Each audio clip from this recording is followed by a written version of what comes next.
Salut bien-aimés dans le Seigneur, que le Père soit glorifié. C'est toujours pour moi, votre frère, un grand plaisir de venir vous parler. Mais avant que je commence ce petit partage, je dois d'abord dire toute la gloire à ce Dieu-là véritable qui l'a permis. Et aussi un double honneur à la personne du Christ, le Seigneur et Sauveur, le premier-né de toute la création. Toi, frère, sœur, qui prendra le temps de me suivre, je te dis un grand merci. Je prie aussi au Dieu véritable qu'il te sanctifie, corps, âme et esprit, et que ton être tout entier soit préservé irrépréhensible jusqu'à l'avènement du Christ de Dieu, car il revient bientôt. Bien-aimé dans le Seigneur, partout où tu es, en tout cas, je vais ici profiter pour partager ensemble avec vous une réflexion, une curiosité qui va en tout cas pousser ceux qui aiment véritablement la parole de Dieu à la réflexion, à la recherche et à l'examen. Jean 3,11, il est écrit, nous nous disons ce que nous savons et nous rendons témoignage de ce que nous avons vu. Ce que nous savons, c'est ce que nous avons appris.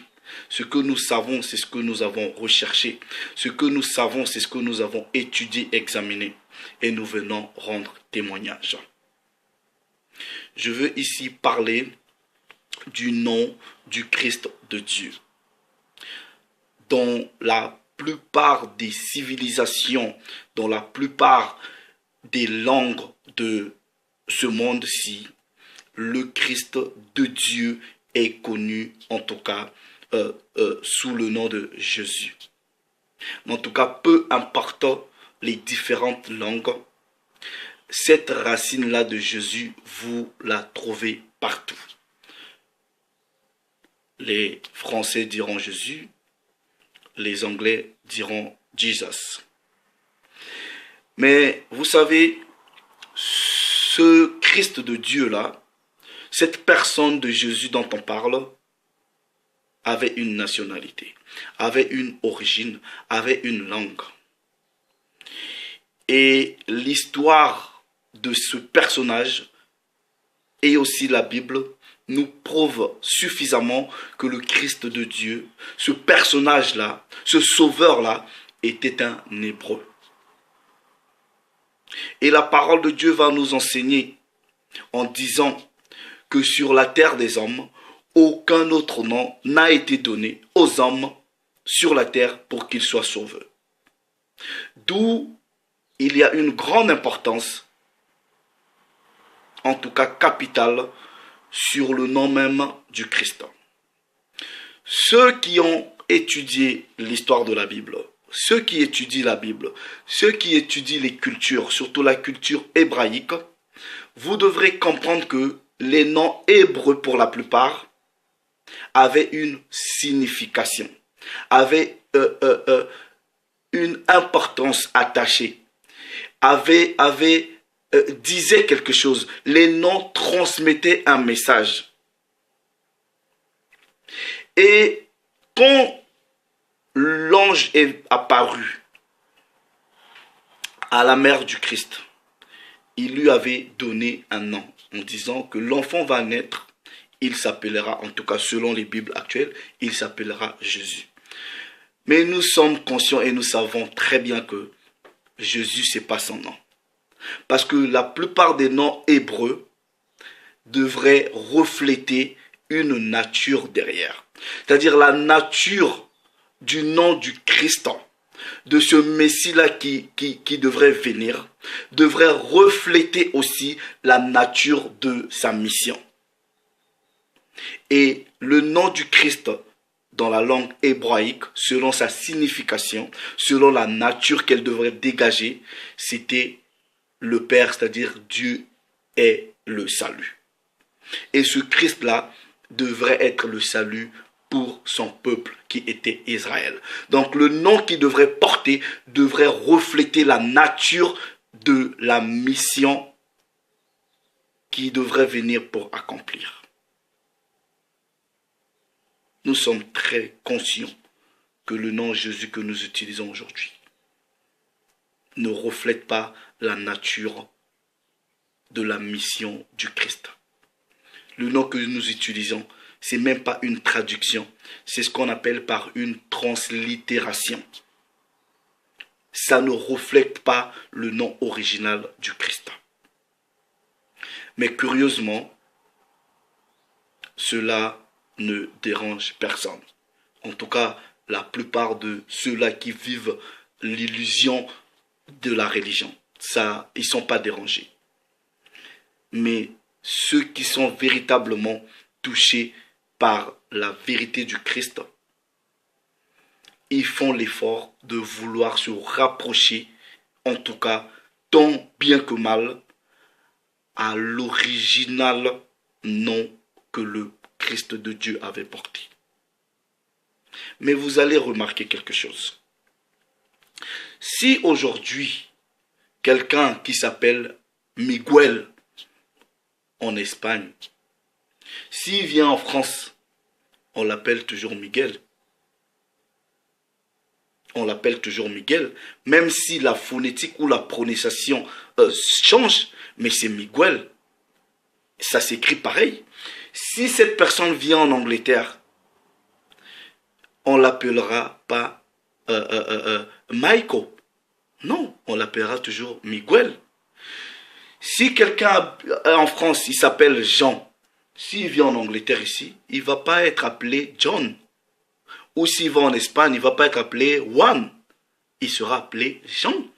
Même si la prononciation va être balbutionnée, mais la racine même va rester. Et les gens feront l'effort de se rapprocher à la phonétique, à la prononciation initiale du nom de la personne.